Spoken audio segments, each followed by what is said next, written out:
अभी ईरान और इजराइल के बीच जंग जारी है और इसी बीच में डोनाल्ड ट्रंप का एक बयान आया था कि हमें पता है कि ईरान के सुप्रीम लीडर आयतुल्ला खामेनी कहाँ छुपे हैं, हमें ढूंढना मारना मेरे लिए बड़ा आसान काम है।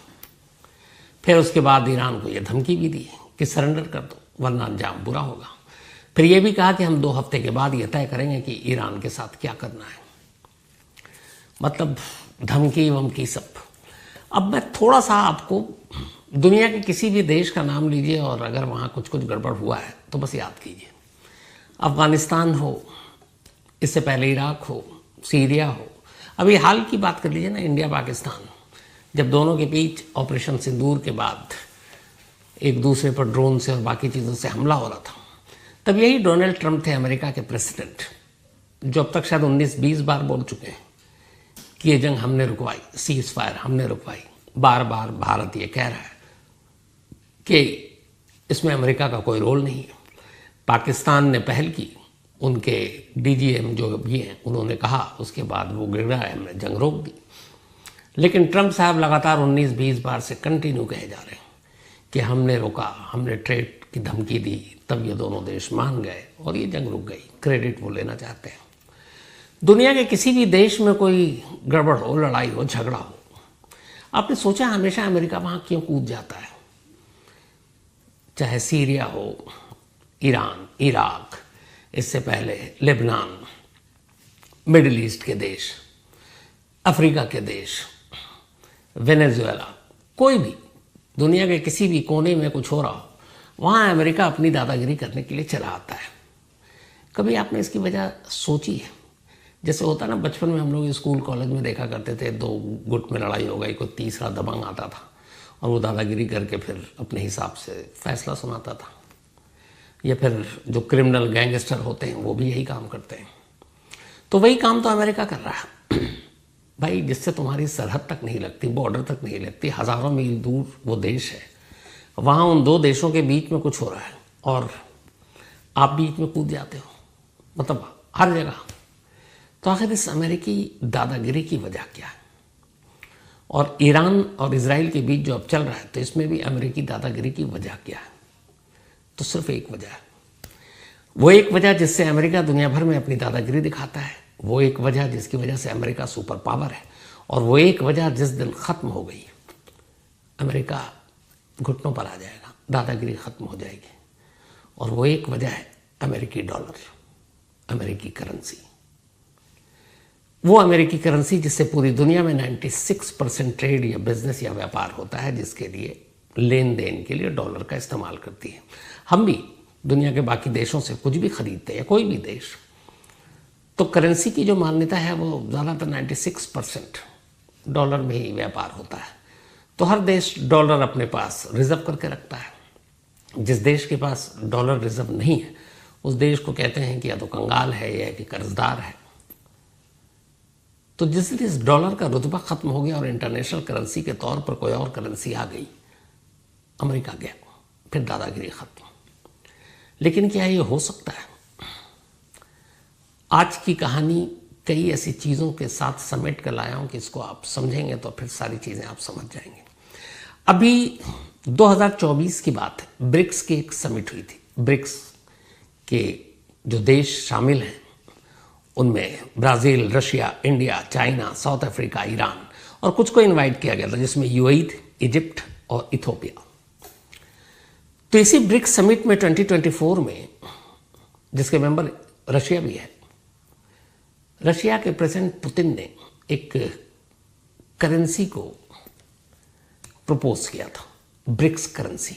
यानी इस ब्रिक्स से जुड़े हुए जितने देश हैं इन सब की एक करेंसी होगी। ये जो करेंसी आप देख रहे हैं ये वही है जो एक प्रपोज किया था पुतिन साहब ने। और ब्रिक्स के मेंबर के अलावा बहुत सारे और देश ने भी कहा था कि ठीक है, हम भी इसको मानेंगे।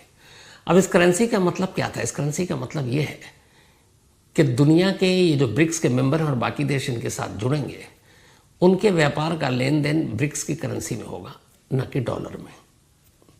तो डॉलर का रुतबा तो वैसे ही खत्म होगा। फिर धीरे धीरे क्या पता दुनिया के बाकी देश भी ब्रिक्स की करेंसी को अपना लें। अब इसमें इंडिया भी था।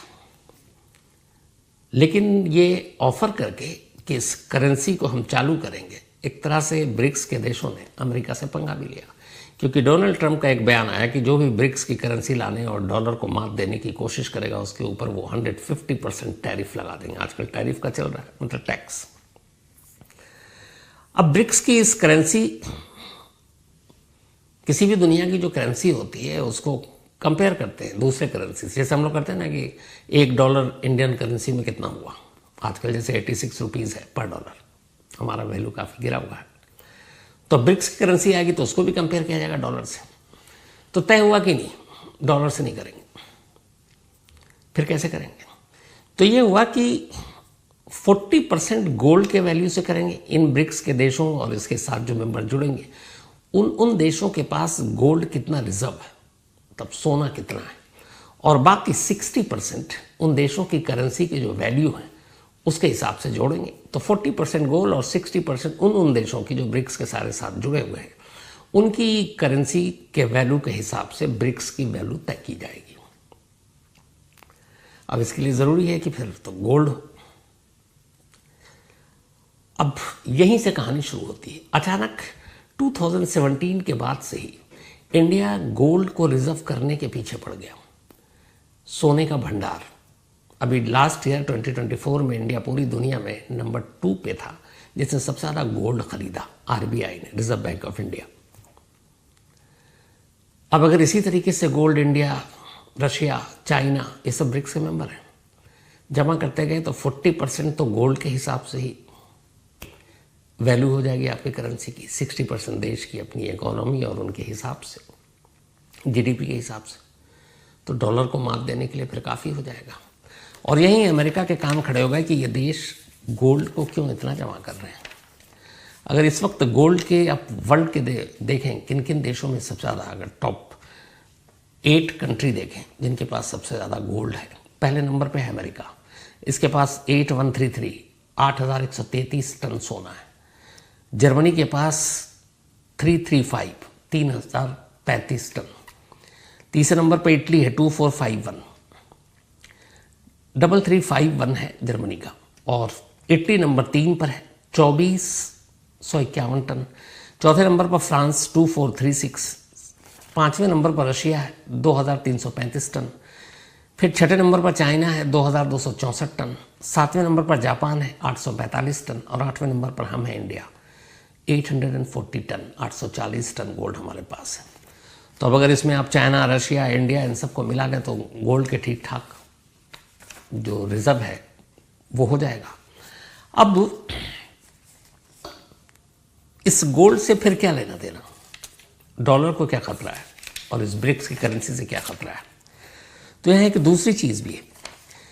11 जुलाई 2022 को इंडिया ने ऐलान किया था कि अब हम, इंडिया जो है ट्रेड करेगी दुनिया के देशों से इंडियन करेंसी में करेगी, यानी रुपीज़ में। अभी तक हम डॉलर में करते हैं और बहुत सारे देश इसके लिए तैयार हो गए। कई देशों ने तो अपने देश के बैंक के ब्रांच इंडिया में भी खोल दिए।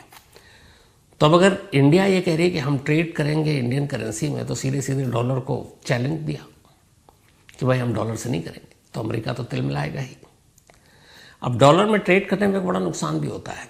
आप मान लीजिए अगर रशिया से ही कुछ ले रहे हैं, ईरान से तेल ले रहे हैं, तो अब जितने का तेल है डॉलर के हिसाब से देंगे तो डॉलर का एक्सचेंज रेट भी देंगे, वो एक्स्ट्रा पैसा पड़ता है। जैसे हम ही लोग अगर किसी को यूएस पैसा भेजना होता है, 86 रुपये का डॉलर है, तो हम जब बैंक से उसको ख़रीद कर भेजते हैं तो 1 रुपया वो ख़रीदने और 1 रुपये बेचने का लग जाता है अलग, तो हमें 86 का 88 पड़ जाता है, तो महंगा है।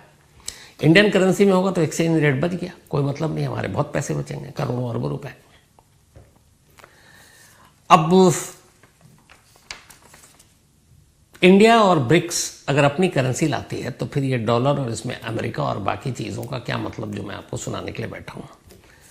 आप जानकर हैरान रह जाएंगे कि इंडिया ने जो अभी 2022 में कहा कि हम अपनी करेंसी से ट्रेड करेंगे और ब्रिक्स अपनी करेंसी लाना चाहता है, डॉलर की मोनोपोली को ख़त्म करना चाहता है, ये हवा में नहीं है। पता नहीं आप में से कितनों को पता है नहीं, एक वक्त था जब इंडियन करेंसी की ये वैल्यू थी कि जो मिडिल ईस्ट के देश थे वहाँ इंडियन रुपीस चलता था। मतलब हमारे जो रुपए थे वो सिर्फ हमारे यहाँ नहीं चलते थे, बल्कि इंडियन करेंसी गल्फ में भी चला करते थे।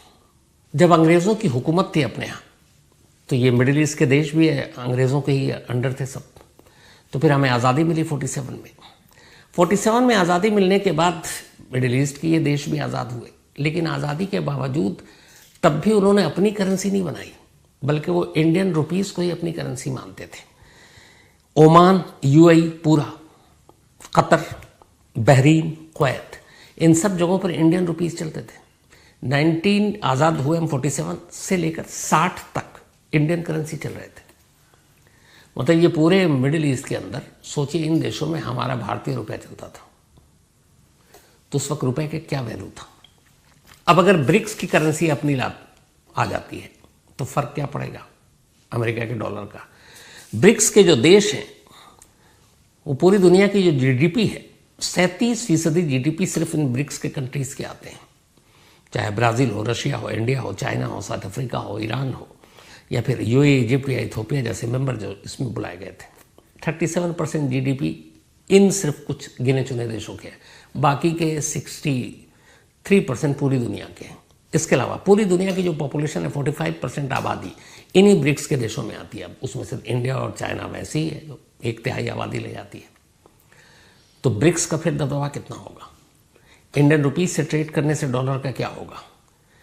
अब यही गोल्ड जमा करना, ब्रिक्स की करेंसी में साथ देना और इंडिया का ये ऐलान कि इंडियन करेंसी में हम ट्रेड करेंगे, अमेरिका इससे तिल मिलाया हुआ है और इंडिया के लिए एक खतरा है। अब कैसे, इसके लिए 2 एग्जाम्पल आपको देता हूं। कर्नल गद्दाफी आपको याद होंगे, लीबिया 2011 में नाटो फोर्सेस ने लीबिया पर हमला किया, कर्नल गद्दाफी मारे गए और फिर उसके बाद से आज तक लीबिया एक अच्छा खासा जो देश जहां ठीक ठाक पैसे थे, कंगाली और गरीबी में अब जी रहा। लीबिया पर हमला करके नाटो देश ने इसलिए कर्नल गद्दाफी को सत्ता से हटाया, ये कहा गया मानवाधिकार का उल्लंघन, वहां पे डेमोक्रेसी नहीं, बहुत सारी चीजें इल्जाम लगाए गए। सच्चाई ये नहीं थी, सच्चाई कुछ और थी। सच्चाई ये थी कि कर्नल गद्दाफी ने वही काम किया था जो अब ब्रिक्स अभी इंडिया ने किया कि हम इंडियन करेंसी में ट्रेड करेंगे। कर्नल गद्दाफी ने एक अपना गोल्ड दीनार लाने का ऐलान कर दिया था, लीबियन गोल्ड दीनार, और इस लीबियन गोल्ड दीनार को वो अपने दोस्त कंट्री के साथ ट्रेड में इस्तेमाल करना चाहता था डॉलर की जगह पर। अब उस वक्त कर्नल गद्दाफी जो है वो अफ्रीकन यूनियन के प्रेसिडेंट भी थे और उसमें नाइजीरिया, ट्यूनीशिया, इजिप्ट, अंगोला ये सब साथी थे। तो ये हुआ कि अब डॉलर से कुछ नहीं, हम तेल वेल खरीदेंगे बेचेंगे, अब सिर्फ एक नया हम करेंसी ला रहे हैं और उस करेंसी का नाम होगा लीबियन गोल्डन दीनार। अब इसका लाने का मतलब था कि ये सारा तेल, ये वो सारा खेल, डॉलर का रुतबा कम। जैसे ये बात अमेरिका को पता चली और फिर ये पता चला कि लीबिया ने करीब 150 टन गोल्ड, सोना जमा कर रखा है और चांदी भी। तो जब 150 टन गोल्ड जमा कर लिया और चांदी भी, और फिर लीबियन गोल्ड दीनार लॉन्च करने जा रहा है, डॉलर से ट्रेड नहीं होगा तो डॉलर का रुतबा कम होगा, अमेरिका की दादागिरी कम होगी, उस इलाके में रुतबा कम होगा। अमेरिका को मौका चाहिए था। अमेरिका ने कर्नल गद्दाफी पर ह्यूमन राइट वायलेशन, बाकी चीज़ों का इल्ज़ाम लगाया और उसके बाद लीबिया में कर्नल गद्दाफी का सत्ता पलट गया। आज लीबिया बुरे हाल से जी रहा है। क्यों? क्योंकि लीबिया ने सीधे सीधे अमेरिकी डॉलर को चैलेंज कर दिया था कि हम अपनी करेंसी लाएंगे, उसी में अब ट्रेड होगा, डॉलर में हम कोई ट्रेड नहीं करेंगे। पहला एग्जाम्पल था। दूसरा एग्जाम्पल उससे पहले का, इराक, सद्दाम हुसैन। सद्दाम हुसैन के ऊपर यह था कि वहाँ पर मास डिस्ट्रक्शन वेपन है, केमिकल वेपन है, ये सारी चीज़ें अमेरिका बार बार इल्ज़ाम लगाता रहा, कई टीमें गई, आज तक कोई हथियार इस तरह के मास डिस्ट्रक्शन वेपन इराक से नहीं मिले। लेकिन फिर भी इराक पर हमला हुआ, सद्दाम हुसैन को ढूंढा गया, फिर अमेरिका की निगरानी में वहाँ कोर्ट बैठाई गई फर्जी टाइप, और फिर सद्दाम हुसैन को फांसी दे दी गई। सद्दाम हुसैन के ऊपर मास डिस्ट्रक्शन वेपन रखने का इल्ज़ाम जो था वो एक झूठ सा इल्ज़ाम था। कहानी असल में वहाँ भी वही थी। जब सद्दाम हुसैन का तख्ता पलट किया गया और सद्दाम हुसैन को मार दिया गया, उससे ठीक पहले 24 सितंबर जब ये सब कुछ हुआ और हमला किया, वहाँ भी नाटो ने, उससे 3 महीने पहले की बात है जब इराक पर हमला हुआ था, 24 सितंबर 2000, 24 सितंबर 2000 की बात है। सद्दाम हुसैन ने एक अपनी सरकारी मीटिंग बुलाई कैबिनेट की, और उस मीटिंग में ये फैसला किया कि अब वो अपने तेल को डॉलर में नहीं बेचेगा बल्कि यूरो में बेचेगा, यूरोपियन करेंसी जो थी। अब डॉलर से कोई लेन देन नहीं होगा। जितने अमेरिकन बैंक में डॉलर रिजर्व थे इराक के, उन सब डॉलर को उसने निकाल कर सद्दाम हुसैन ने कन्वर्ट कर दिया था यूरो में, और गोल्ड का भी स्टॉक था। तब ये हुआ कि डॉलर से ट्रेड नहीं होगा, यूरो से होगा। डॉलर का बैकआउट, डॉलर का रुतबा फिर खतरे में, अमेरिका फिर तिलमिलाया। अब क्या करे? तो एक बहाना कि मास डिस्ट्रक्शन वेपन है, केमिकल वेपन है, लोगों के ऊपर वहाँ जुल्म हो रहा है, तानाशाही है। नाटो फोर्स के ज़रिए इराक पर हमला हुआ और उसके बाद सद्दाम हुसैन को मार दिया गया। आज इराक बदहाल है, गरीबी चरम पर है। सेम एक तीसरा कंट्री था वेनेजुएला। वेनेजुएला में एक चुनाव हुआ और उसमें जो अमेरिकी समर्थक था वो हार गया। अमेरिका चाहता था उसी को, जो नया चुना गया उन लोगों की पसंद का। अमेरिका ने वेनेजुएला पर सीधे सीधे बैन लगा दी कि इस वेनेजुएला से कोई भी ट्रेड नहीं होगा और ये डॉलर का यूज़ नहीं कर सकता। अब वेनेजुएला की करेंसी रद्दी का वो बन गया, भूखमरी आ गई, कंगाली आ गई, क्योंकि कोई भी उससे ट्रेड नहीं कर रहा, कोई भी डॉलर वो यूज़ नहीं कर सकता। उसके डॉलर पे पाबंदी भी लगा दी गई सब। अब उसकी अपनी करेंसी से बेचारा दुनिया के देश से क्या खरीदेगा? दुनिया के देश से कुछ खरीदने के लिए डॉलर ही 96% ट्रेड में यूज़ होता है। वेनेजुएला की करेंसी कौन लेगा? इंडिया भी नहीं लेगा। तो जब वेनेजुएला फिर अमेरिका की पसंद की सारी चीज़ें हुई, ये सैंक्शन हटा, तो ये सारी गुंडागर्दी चलती आई। अब सवाल ये है कि जब ब्रिक्स ने ऐलान कर दिया हम ब्रिक्स करेंसी लाएंगे, इंडिया ने 2022 में कह दिया कि हम इंडियन रुपीज़ में ट्रेड करेंगे, तो अमेरिका को तो तिल मिलाना है। अगर गलती से आ गया तो सोचिए डॉलर और पेट्रो डॉलर, जो पेट्रोल कच्चा तेल खरीदने के लिए है, उसका हाल क्या होगा। और एक बार डॉलर गिर गया तो अमेरिका का क्या हाल होगा। फिर क्या अमेरिका इस तरह की गुंडागर्दी करेगा? अमेरिका की दादागिरी चलेगी? अमेरिका जिस देश में घुसकर जो मनमानी करता है वो कर पाएगा? नहीं कर पाएगा, क्योंकि ब्रिक्स एक पावरफुल ऑर्गेनाइजेशन। इंडिया को जो अपनी रुपीज़ से ट्रेड करना है कोई अनहोनी नहीं था। जैसा मैंने आपको शुरू में कहा कि 50-60 का दौर था जब इंडियन करेंसी की क्या वैल्यू थी।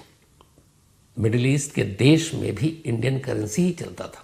47 के बाद, अंग्रेज़ों के जाने के बाद भी उन्होंने यही अपनाया, और ये 60 तक ठीक ठाक चल रहा था इंडियन करेंसी इन सारे देशों में, यूएई और बाकी जो देश हैं। 60 तक हमारा करेंसी चल रहा था। लेकिन फिर अचानक कई चीज़ें हुई और वहाँ से चीज़ें बदली। चीज़ें क्या हुई? 1962 में चाइना के साथ हमारी जंग हो गई। 1965 में पाकिस्तान के साथ हमारी जंग हुई।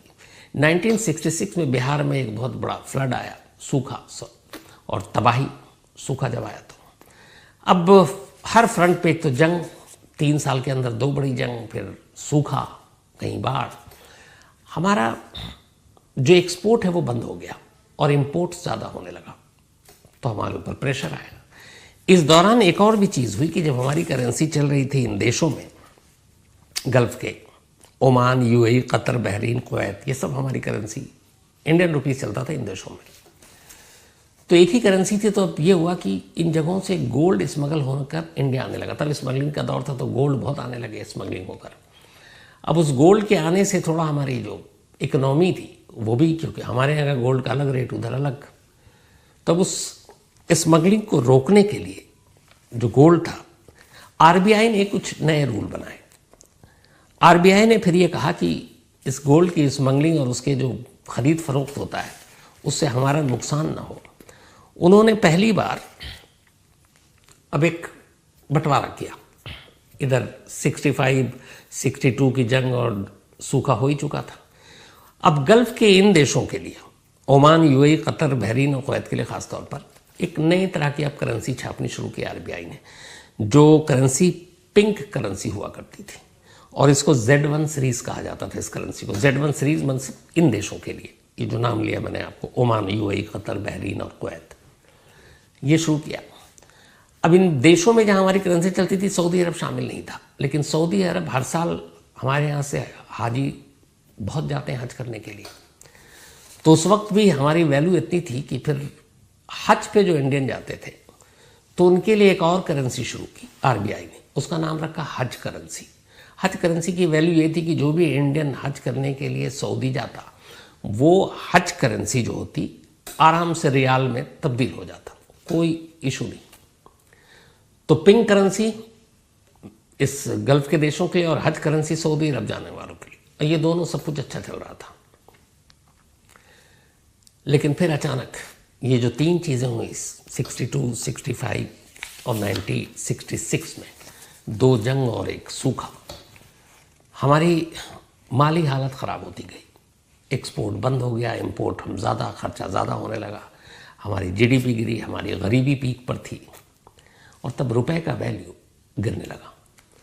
उस वक्त डॉलर, जब ये इससे पहले जो डॉलर का रेट था उस ज़माने में 60 तक 4 रुपए पर डॉलर था, मतलब $1 इंडियन करेंसी में 4 रुपए था। लेकिन जब ये सारी चीज़ें 66 तक हुई तो फिर रेट बढ़कर 7.5 रुपये पर डॉलर हो गया, यानी 3.5 रुपये गिर गया। अब जब ये गिरा तो इन बाकी देशों को लगा जो अब तक इंडियन करेंसी चला रहे थे कि इस तरह से तो हमारी भी इकोनॉमी डूब जाएगी, फिर क्या करें। तब 1966 में इन देशों ने ये तय किया कि वो अब अपनी करेंसी चलाएंगे, अपनी करेंसी छापेंगे। 47 से 65 तक ये करेंसी हमारी चल रही थी इन देशों में, Oman, UAE, Qatar, Bahrain, Kuwait. लेकिन जब हमारी करेंसी गिरी, डॉलर के मुकाबले हम 3.5 रुपये गिर गए अचानक, तो फिर उन देशों ने अपनी माली हालत सुधारने के लिए भारतीय करेंसी को यूज़ करने की बजाय अपने अपने दीनार और दिरहम छापने शुरू किए। ये 66 की बात है। अब ज़रा अंदाज़ा लगाइए कि तीन चीज़ें ना होती, 62 की जंग, 65 की पाकिस्तान से जंग और सूखा, और इंडियन रुपीस की वैल्यू न गिरती कुछ वक्त तक, तो क्या होता। आज शायद दुनिया में डॉलर की जगह इंडियन करेंसी का बोलबाला होता है। कैसे? जब ये सब कुछ हुआ तब तक ये पता नहीं था कि ये जो देश है जहाँ पे इंडियन करेंसी चल रही है, ये सारे देश, Oman, UAE, Qatar, Bahrain, Kuwait, इनके पास तेल का खजाना है, तब तक मिला ही नहीं था। जैसे ही ये सारी करेंसी बंद हुई उसके बाद पता चला कि इन देशों में तो तेल के कुएं ही कुएं हैं। और फिर जो तेल का कुआं निकलना शुरू हुआ, इन देशों ने तब तक अपनी अपनी करेंसी निकाल ली, दिरहम और रियाल, दीनार, वो इनकी करेंसी तो सीधे बूम कर गई। अभी अगर हाल आप देखिए, सिर्फ कुवैत का अपना दीनार है, पहले इंडियन रुपीस चलता था। कुवैत के एक दीनार की कीमत हमारे करेंसी में 280 रुपये, मतलब हमारा 280 रुपये, उनका एक दीनार। और डॉलर में अगर देखें तो $3.24 पर कुवैती दीनार है। एक दीनार डॉलर में 3.24। बहरीन का अगर आप देखें, यहाँ भी दीनार चलता है, एक बहरीन दीनारी की कीमत है हमारे इंडियन करेंसी में 229 रुपये और डॉलर में $2.65 पर बहरीन का दीनार। ओमानी रियाल, ओमान में रियाल चलता है, एक ओमानी रियाल की कीमत 225 रुपये है और डॉलर में 2.60, मतलब $2 2.60 एक ओमानी रियाल की कीमत है। उसी तरह से जॉर्डन का जो दीनार है, एक दीनार जॉर्डन के 121 रुपये का वैल्यू है और डॉलर में 1.41 का वैल्यू है। अब अंदाज़ा लगाइए कि अगर इसी सारी चीज़ें, करेंसी इंडियन करेंसी होती और उसके बाद ये तेल का ख़जाना मिल जाता, तो फिर इंडियन करेंसी का दबदबा कहाँ होता। शायद डॉलर कहीं टिकता नहीं, लेकिन कुछ बदनसीबी, ऐन वक्त पे रुपए का वैल्यू गिरना, ये जंग, ये सूखा और ये सारी चीज़ें, इन्होंने हमारी करेंसी को एक तरह से उभरने का मौका नहीं दिया। लेकिन ये मुमकिन है, पास्ट में ये हो चुका है कि इन देशों में इंडियन रुपीस चला और इसीलिए अब ये तय किया गया कि 2022 में जो कि अब भारत रुपए में ही ट्रेड करेगा। ऊपर से ब्रिक्स के देशों ने कहा कि अब हम ब्रिक्स की अपनी करेंसी लाएंगे, तो अगर ब्रिक्स की करेंसी आ गई, दुनिया की 45% पॉपुलेशन ब्रिक्स के देशों, जो मेंबर देश हैं, उनके तहत आता है। 37% जीडीपी ब्रिक्स के देशों में आता है। तो अगर सारा लेन देन व्यापार और इंडियन करेंसी में होने लगा तो डॉलर कहाँ जाएगा? और एक बार डॉलर गिर गया तो फिर क्या होगा? तो अमेरिका को हमेशा ये खतरा रहता है कि किसी तरह से डॉलर की ताकत कम ना हो। जिन जिन देशों ने डॉलर की ताकत को कम करने की कोशिश की, मैंने 2 देश का तो एग्जाम्पल आपको सीधे सीधे दिया। लीबिया के कर्नल गद्दाफी, इराक के सद्दाम हुसैन, दोनों का क्या हश्र हुआ और उस देश में तख्ता पलट हो गया। तो जब जब डॉलर पर आ जाएगी, अमेरिका इसी तरह की हरकत करेगा। और अमेरिका की दादागिरी ही ये डॉलर और पेट्रो डॉलर पर है। अगर इसकी ताकत कम हो गई और दुनिया में इंटरनेशनल करेंसी के तौर पर कोई और करेंसी उभर कर आ गई, उसी दिन अमेरिका की दादागिरी खत्म। और ये नामुमकिन नहीं है, बिल्कुल मुमकिन है। अब आने वाले वक्त में कोशिश यही हो रही है कि डॉलर को ख़त्म करने के लिए, या डॉलर की ये जो घमंड है उसको कम करने के लिए कुछ पैरेलल इंटरनेशनल करेंसी आए जो टक्कर दे सके। अभी तक डॉलर है या फिर पाउंड्स, जिससे दुनिया में ट्रेड होता है, या फिर एक जर्मन का है, जापानी येन भी है। लेकिन डॉलर 96% ट्रेड का पार्ट रहता है। और जिस देश में डॉलर रिजर्व बैंक जो रखता है, वो देश ट्रेड के लिए सबसे आसान होता है, क्योंकि उनकी माली हालत का अंदाज़ा ही लगाया जाता है कि कितने डॉलर हैं और कितने गोल्ड हैं। तो इंडिया ने जो गोल्ड का स्टॉक जमा करना शुरू किया है, ये अमेरिका को अब खटक रहा है, क्योंकि उससे डर है कि कहीं इस गोल्ड के ज़रिए इंडिया और ब्रिक्स के देश इतने पावरफुल ना हो जाए कि अपनी करेंसी लाए और उस करेंसी के ज़रिए सीधे सीधे डॉलर को टक्कर दे दें या पीछे छोड़ दें। चाइनीज़ करेंसी जो है युवान, वो इस वक्त वो भी बहुत पावरफुल है और अमेरिका को उससे भी खतरा है। और चाइना ब्रिक्स का मेंबर भी है। तो आने वाले वक्त में हो सकता है ट्रम्प का यही रवैया रहा, तो एक बार डॉलर पे चोट पहुंची तो फिर ये सारी दादागिरी, गुंडागर्दी, ये सब खत्म। और अमेरिका से जो सुपर पावर का एक तमगा है, वो भी लगभग छिन जाएगा। तो इंतज़ार कीजिए, आने वाले वक्त में कुछ भी हो सकता है। तो ये थी आज की कहानी। हमारी और आपकी दुनिया कोई अलग दुनिया नहीं होती है। हम सब के इर्द गिर्द हमारे दोस्त होते हैं, रिश्तेदार होते हैं, जान पहचान के लोग होते हैं, और उन्हीं में से कुछ ऐसे भी होते हैं जो दुश्मन हैं। कई दुश्मन ऐसे होते हैं जो आपके मुंह पर तो आपसे अच्छी अच्छी बातें करेंगे, लेकिन पीठ पीछे आपकी बुराई करेंगे या आपसे दुश्मनी पालते हैं। तो ये हमारी और आपकी दुनिया दोस्तों और दुश्मनों के बीच की दुनिया है। बस यही समझ लीजिए कि ये हमारी और आपके बाहर निकल कर ये जो पूरी दुनिया है, ये भी ऐसी दोस्तों और दुश्मनों के बीच की दुनिया है। अब इस दुनिया में 200 से ज़्यादा देश हैं। तो जैसे हमारे 100-200 दोस्त होते हैं, यहाँ 200 अलग अलग देश हैं। उनमें से कुछ में दोस्ती होती है, कुछ में दुश्मनी होती है, कुछ में कुछ नहीं होती। पता चलता है कि दोस्ती भी है लेकिन दुश्मनी भी है। कुछ में पता ही नहीं चलता कि सामने वाला दोस्त है कि दुश्मन है। तो ये पूरी दुनिया ऐसी ही, क्या तो घोषित या अघोषित, दोस्ती और दुश्मनी के पूरे तरीके से चलती है। और ऐसी दोस्ती और दुश्मनी के बीच जब जब दुश्मनी की कोई चीज़ होती है तो फिर हंगामा होता, फिर ये कहा जाता कहीं जंग ना हो जाए। और जब जो 2 देश जंग लड़ते हैं तो फिर ये होता कहीं 3rd वर्ल्ड वॉर ना हो जाए, 3रा विश्व युद्ध ना हो जाए। फिर सारी बातें होने लगती, हुआ तो ये होगा, दुनिया ख़त्म हो जाएगी, ये तबाह हो जाएगा, इतने लोग मर जाएंगे। ये सारी चीज़ें होती हैं। उधर अभी रूस और यूक्रेन के बीच जंग जारी है। अभी अचानक पिछले हफ्ते 14 अप्रैल इत्तेफाक से उसी दिन सलमान खान के घर गैलेक्सी पे गोली चली थी। और उससे पहले कुछ घंटे पहले इजराइल पर ड्रोन से अटैक हुआ था और ये हमला किया था ईरान ने।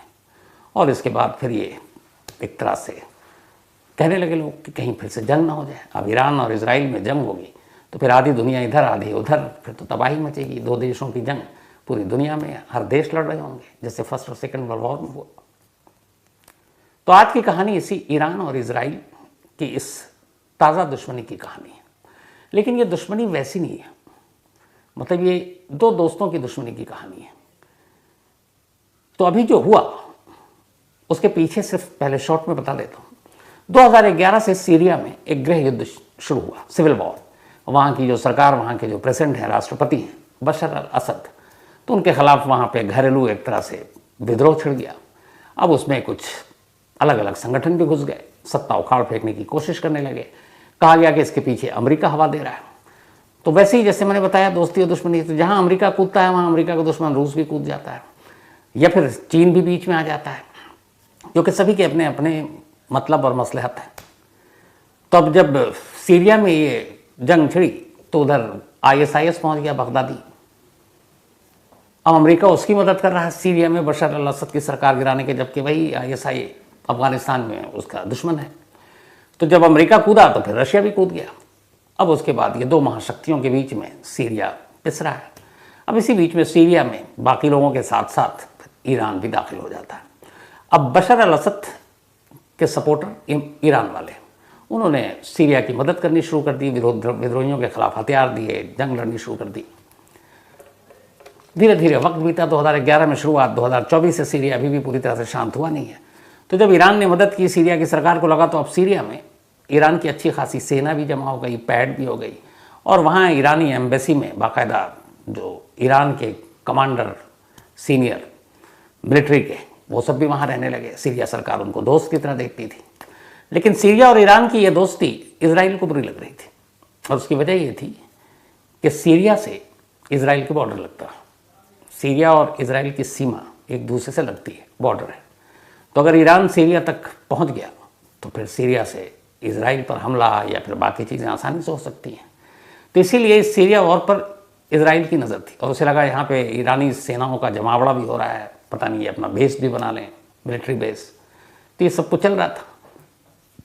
इसी दौरान में 14 अप्रैल को इजराइल सीरिया में अमेरिकी जो ईरानी एम्बेसी है उसके ऊपर एयर स्ट्राइक कर देता है।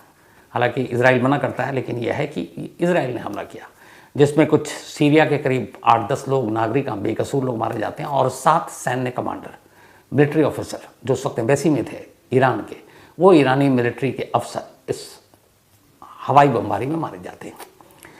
अब एम्बेसी पर हमला मतलब उस देश पर हमला माना जाता है, ये पूरी दुनिया में है। मैंने आपको पहले भी बताया कि एक देश के अंदर जो एम्बेसी होती है, वो एम्बेसी में वही कानून चलता है जो उस देश में चलता है। तो उस एम्बेसी के अंदर अगर कोई कानून होता है तो उस देश का कानून उस पर चलेगा।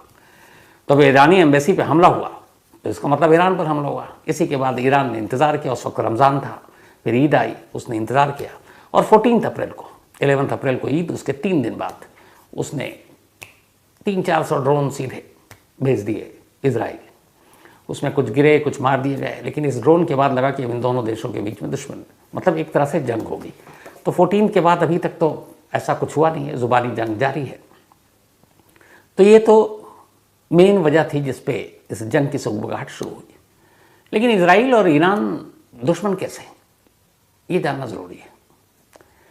1948 में जब इजराइल का जन्म हुआ, हमारा 47 हुआ था, इजराइल के जन्म की पूरी कहानी आपको मैंने डिटेल में सुनाई है। जिन लोगों ने नहीं सुनी वो इस खबर के आखिर में वो लिंक देख सकते हैं। तो 1948 तक एक फ़लस्तीन हुआ करता था, ये अरब देशों के अंदर आता है, मिडिल ईस्ट में। तो वहाँ फ़लस्तीनी रहते थे, फिर फ़लस्तीनियों के साथ साथ यहूदी रहा करते थे, और अंग्रेज़ों की हुकूमत थी, अंग्रेज़ों का कब्ज़ा था, जैसे हमारे देश पर था 47 तक। 1948 में अंग्रेज़ वहाँ से निकल लेते हैं, पर जाते जाते वही हरकत करते हैं जो हमारे साथ किया था उन्होंने। 47 में यहाँ से जाते जाते इंडिया के टुकड़े कर दिए, तो एक पाकिस्तान बना लिया, एक इंडिया। सेम वहाँ फ़लस्तीन से जाते जाते अंग्रेज़ों ने ये किया कि उन्होंने जो ज़मीन का टुकड़ा था उन्होंने उसके 2 से 3 हिस्से कर दिए। उन्होंने कहा इस पर फ़लस्तीनी रहेंगे, इस पर यहूदी रहेंगे, और इस तरीके से दुनिया में पहली बार, और तब यूनाइटेड नेशन यानी संयुक्त राष्ट्र का इसको सपोर्ट था, और अमेरिका सपोर्ट कर रहा था। तो 1948 में इस तरीके से इजराइल का जन्म हुआ और यूनाइटेड नेशन ने मान्यता दे दी। लेकिन ये तय था कि जो अरब देश हैं, क्योंकि अरब देशों से घिरा हुआ ये पूरा फ़लस्तीन और इजराइल, वो तो बिल्कुल नहीं मानेंगे, क्योंकि अरब देशों में और यहूदियों में शुरू से खींचातानी चली आ रही है। और वही हुआ, सऊदी अरब समेत जितने भी थे, चाहे वो लेबनान हो, जॉर्डन हो, सीरिया हो, इवन इराक हो, इन सब में से किसी ने यूएन के इस नए देश यानी कि इजराइल के जन्म को मान्यता नहीं दी।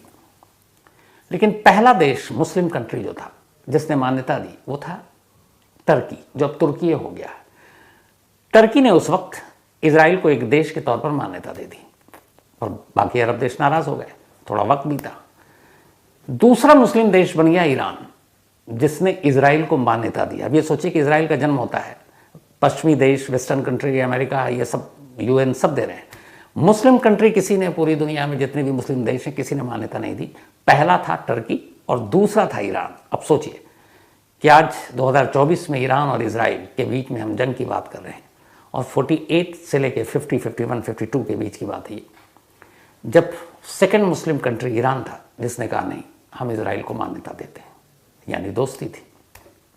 तब ईरान की भी मुखालफत और खिलाफत शुरू हो गई, विरोध अरब देशों ने किया कि तुम कैसे देश हो मुस्लिम, एक यहूदी देश को तुम मान्यता दे रहे हो, ये गलत है, उन्होंने फ़लस्तीन की ज़मीन पर कब्जा कर रखा है, अंग्रेज़ों ने यह गलत किया है, और तुम उसके ऊपर मुहर लगा रहे हो कि इस देश का जन्म है, कि यहूदियों का जन्म होगा इस देश का। तो ईरान ने उस वक्त ये विरोध भी सहा मुस्लिम देशों का, लेकिन उसने कहा नहीं, मैंने दिया तो दिया। और ये दोस्ती चली उसके बाद अगले 1979 तक, मतलब 48 से 1979, लगभग 43 सालों तक, 43-44 सालों तक इजराइल और ईरान दोस्त रहे। लेकिन फिर 1979 में ऐसा कुछ हुआ कि ये दोस्ती दुश्मनी में बदल गई। तो 79 के बाद क्या हुआ, उससे पहले जानते हैं कि 48 से लेके 79 में क्या हुआ। तो हुआ ये कि जब इजराइल का जन्म हुआ था, तब ईरान में पहलवी राजाओं की हुकूमत थी, और पहलवी राजा उस वक्त 1902-4-5 से ही ईरान पर शासन कर रहे थे। तो उनकी हुकूमत थी, और पहलवी राजा बड़े उस वक्त जो है बड़े खुले मिजाज के थे। ईरान वैसा देश नहीं था जैसा आज है। कहते हैं कि ये वो दौर था जब ईरान की फैशन डिज़ाइनिंग, वहाँ की मार्केट, वहाँ के बाकी चीज़ें वेस्टर्न देशों को, वेस्टर्न कंट्री को टक्कर देती थी। वो इतना आगे था इन चीज़ों में, और लोग जो सैलानी हैं, जो टूरिस्ट हैं, वो सब ईरान की तरफ जाते थे, इतना एडवांस था ईरान। तो ईरान वो देश था पहलवी के दौर में, और सब कुछ ठीक चल रहा था, और पहलवी राजाओं के सर पर अमेरिका का हाथ था। तो उनको भी ये था कि भैया चलो, अब अमेरिका का हाथ था। तो 1948 में अभी पहलवी शासन चल रहा है। क्या हुआ कि इजराइल का जन्म हो गया। अब इजराइल का जन्म हुआ तो अमेरिका ने की मर्जी से हुआ था, अमेरिका ने सपोर्ट किया। अब अमेरिका ने सपोर्ट किया तो पहलवी राजा जो ईरान पर शासन कर रहे हैं, वो अपने मतलब गुरु के खिलाफ कैसे जा सकते हैं, और अमेरिका उनका गुरु था उस वक्त पहलवी राजाओं का, वो अमेरिका के इशारे पर ही सब नाचते थे। तो अमेरिका ने कहा भाई इसको मैंने इस पर हाथ रखा है, तुम भी सर पे हाथ रखो। उस वक्त के राजाओं को लगा ये सब क्या मतलब है, ठीक है रख देते हैं। तो पहलवी राजाओं ने दूसरा मुस्लिम कंट्री बना टर्की के बाद, जिसने इजराइल का सपोर्ट कर दिया।